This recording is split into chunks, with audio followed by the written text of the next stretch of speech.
Frédéric, main arrachée par une grenade F4, Bordeaux. Mathilde, blessée à l'œil, liaison interne, tir de LBD 40. 288, c'est le nombre de victimes recensées par leurs soins depuis quelques semaines. Ils ont tenu à leur rendre hommage, ainsi qu'aux 12 personnes décédées depuis 3 mois et aux plus de 2000 blessés en France. Une minute de silence, sous la chaise amputée. Le symbole est fort pour ces centaines de gilets jaunes qui condamnent la répression policière et ses abus, disent-ils.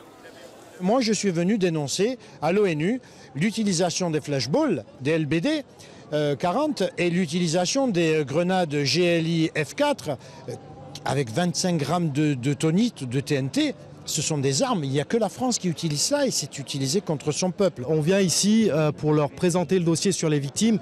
On demande qu'ils prennent en considération toutes ces victimes et qui viennent interpeller notre gouvernement à ce sujet-là, qui fait depuis longtemps la sourde oreille sur tous les blessés et tous les morts qu'on a depuis le début du mouvement des Gilets jaunes.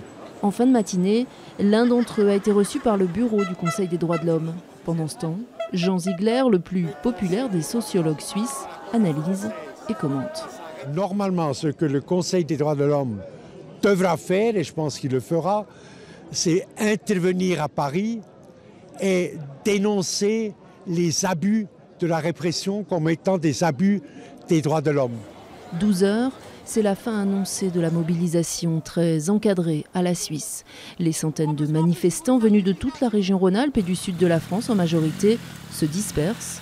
Les voisins haut-savoyards, eux, reprennent la route en espérant avoir donné à ce rassemblement convivial et pacifique une résonance mondiale.